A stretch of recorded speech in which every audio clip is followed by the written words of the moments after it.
در این دست حاصله تقسیم دو فونکس رو دوام میکنیم. یک چند مثال کار کنیم. یعنی این رو در بعض کتاب هم قاعده تقسیم حاصله هم میگویم. اول با یک نمود شکلی مثال دیگر سر کنیم. مثلا به شما در این نمود هم داشته میتواند d تقسیم dx یعنی معنایی چی دارد؟ حاصله رو دارد. فونکسیه x جمع یک تقسیم 3 مینوس x رو یافتن در کار. یعنی وقتی شما این نمود سوال رو میبینید چی معنی دارد؟ حاصله این فونکسیه رو یافتن با قاعده تقسیم دو فونکسیه ساده. یعنی حاصله چی میشد؟ برابر میکنیم. قاعده چی بود؟ اول شما حاصله سرعت رو میگیرید. حاصله سرعت به چی برابر است؟ به 1 برابر است. ضرب فونکسیه مخرج این 3 مینوس x. مینوسی بینشان قاعده مینوس است.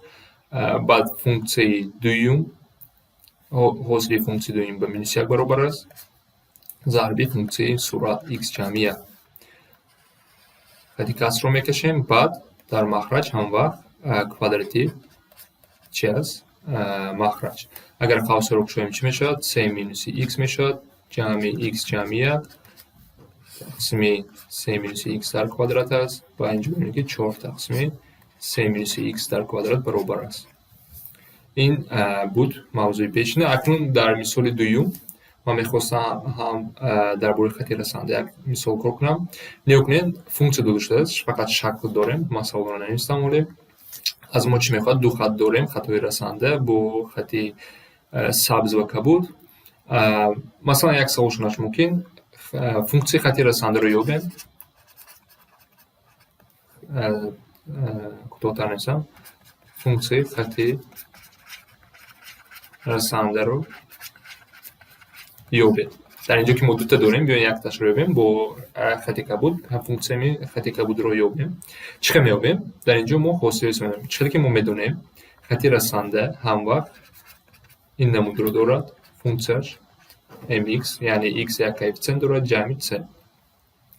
و ما گفته بودیم که در درس پیشینه کوفیشنت x این در اصل حاصله فونکسیه در همون نقطه‌ای که میپرسد. در نقطه مینوس 2 خطی رسنده در یک نقطه میره. در نقطه مینوس 2 حاصله این فونکسیه. ما فونکسیه رو میدونیم این 2x جمع 3 تقسیم x جمع 1 است. بیاین حاصله‌اش رو ببینیم. در نقطه مینوس 2 اول حاصله‌اش رو بگیریم. این به چی برابر است؟ قاعده تقسیم رو استفاده می‌بریم. حاصله سرعت 2 x جمع 1 است. مینوس حاصله مخرج این 1 است. ضرب سرعت 2x جمع 3 تقسیم x جمع 1 در کوادرات. اگر ما این رو ساده کنیم سرعت چی میاد؟ 2x جمع 1 مینوس 2x رو میرود مینوس 1 تقسیم x جمع 1 در کوادرات میشود. باید فکرم درست کار کردم. و اکنون میپرسند در نقطه مینوس 2 برای m رو یافتم. این چی است؟ حاصله ما در نقطه مینوس 2 حاصله فونکسیون در نقطه مینوس 2 در همین نقطه است. اگر در این نقطه کوفیشنت x خطی سبز رو میپرسید در نقطه 9 میافتیم. ما از کبود رو یافته ایستاده. این به چی برابر است؟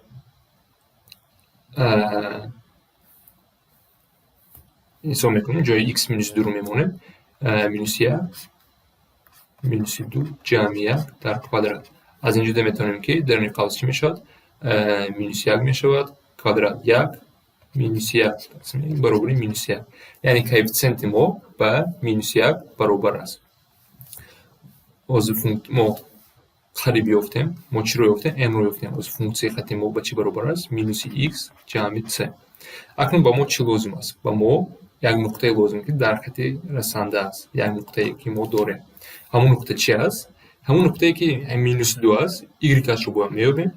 همون نقطه هم در فونکسیه ما است. در این فونکسیه است. هم در خطی رسنده است. یعنی برای هر دوش یک خیلی است. برای این نقطه y رو یافته هم مینوس 2 میگیرم در فونکسیه میمونه. یعنی فونکسیه ما در نقطه مینوس 2 به چی برابر است؟ 2 ضرب مینوس 2 جمع 3 خطی کس مینوس 2 جمع 1. و اگر این رو کار کنیم سرعت به چی برابر میشود؟ به مینوس 1 برابر میشود. و مخرج به چی برابر میشود؟ مخرج هم به مینوس 1 و این به 1 برابر است. یعنی ما یک نقطه داریم در فونکسیه ما در خطی رسنده ما و این نقطه چی است؟ مینوس 2 1 مینوس 2 مینوس 2 و 1 ما هم خیلی نقطه داریم در خطی رسنده و در فونکسیه هستیم. و این نقطه رو استفاده برده ما فونکسیه پوره خطی رسنده رو یافته میتوانم. چیکار میکنم؟ ما x رو میدونم x باید -2 برابر است y با 1 برابر است. اگر ما فونکسی ما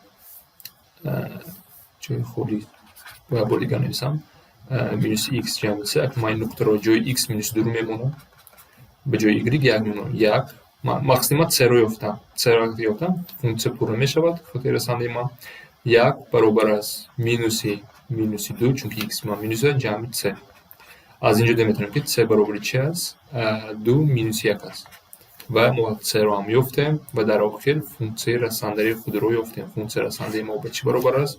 y برابر -x -1 است.